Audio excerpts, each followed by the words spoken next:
Good morning. It is Thursday, the 8th of June. I swear, if this little thing wasn't here, I would have no idea what day it was. It is Brooklyn Queens Day in New York, which for non-New Yorkers, it's like, what the heck is that?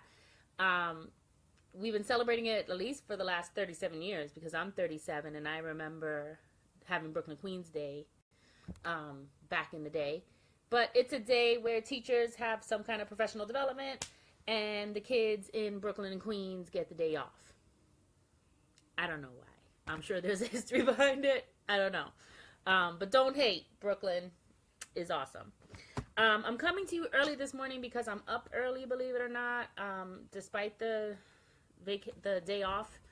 And I'm in good cheer, so I figured I'd come to you before that changes. I also got some questions sent to me that someone wants me to address. So I will read you the question. Can I talk a bit about parenting with mental illness? Did I experience postpartum depression at all? What are the biggest struggles in parenting and the best ways to cope when you're simultaneously dealing with your mental health? Awesome questions. I first referred the person to video 21, May 21st. I had my kids on the live chat with us, and they spoke about mental illness and how, my kids are 6 and 8, and what it means for them. And they talked about, like, it was mommy sick, but not cancer sick. So you can get a little bit of their perspective and how they deal with living with a mom with mental illness. So May 21st, my kids are on the video talking about that. Today, I will talk more deeply. The question was, did I experience postpartum depression? In hindsight, absolutely. In the moment, I didn't identify it as that. But I've been also very naive as to my challenges. My therapist recently said that, and I think I mentioned this again too, so excuse me if you've been following me and it's redundant, but my therapist said that when I first started, I used to come in and be like, well, I'm great with people. I love people. And they love me, except for this situation when this person did this, or except for that situation when that person did that, and that situation. And he says, I'm growing because I'm realizing that despite the fact that I get along with people for the most part, my tolerance is short with everybody and my expectations are high with everybody. And I am the common factor. So it's not that I'm great with people. I'm great in a controlled environment, and that's not life. So I have to work on that. So back to the question at hand, postpartum depression. I was married in 2007. I got married in August. I was pregnant by November. My suggestion for newlyweds, wait, enjoy being married.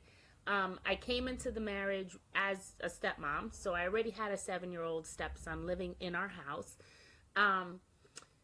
And I added another kid to the mix. I had Isaiah in July of 2008. I was pregnant a few months after that. I lost that baby a couple months of the following year, in 2009. And as soon as I was cleared to start trying again, we tried again, and I was pregnant again with Isabella, and I had her in 2010. So I got married in 2007 and was literally pregnant 2007, 2008, 2009, 2010. It was horrible. And it didn't help that my marriage had its challenges. But I was out of sorts. I didn't feel like myself. I didn't have control. I loved my children, but didn't have this overwhelming, emotional, grand adoration that I saw these other moms have, and was kind of like, what's wrong with me? And I still feel that way. So I'm not exactly sure if it's postpartum depression for me, or maybe just depression for me, or, some of the other ramifications of various traumas I've experienced, that there's some kind of disconnect. But I guess my answer is, how do I cope? I bestow a lot of grace upon myself, and I keep people around who show me grace. I'm constantly being told, oh my gosh, your kids are so good, or you're a great mom, you're doing a good job, and I don't feel that. It doesn't, it's like it bounces off. It just ricochets. I feel the burden of not wanting to traumatize them. I feel the burden of being more loving than I genuinely feel. I feel like sometimes I'm feigning interest in the things that they're telling me and the things that I have to do for them. And I know that it's not for lack of desire, and it's not for lack of love, and it's not for lack of heart.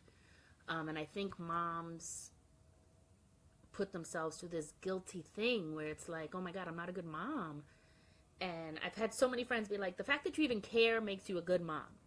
And it's true. The fact that we care, the fact that this girl wrote me questions means that she's an awesome mom. She just wants to know, how do I do it? First, know that you're not alone. There are other moms who feel this way. I would suggest carving out stuff for you. In those 4 years that I was pregnant, I was going through so much, and I had so much guilt, and I had so many responsibilities, on lack of sleep, with a challenging marriage. It was madness, and I had no one to talk to, except for these little babies who just kept taking from me, and I didn't have anything to give. And I think that was the hardest thing for me. So how do I cope? I start giving back to me. Jada Pinkett Smith said something on a mother's video once where she was like, it is not selfish for you as a mom to be like, enough, I need to take care of me. We cannot give what we don't have. When we are depleted, we're empty, and that we're coming from an empty place. I've given my kids empty me. I've given my kids stressed me. I've given my kids angry me, and it has not been good for anybody. So carve out time for you. If you have a spouse, sit them down and be like, this is what I need.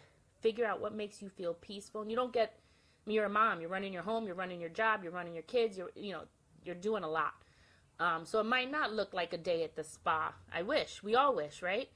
But it might look like an hour in the tub reading a book with headphones, with the door locked.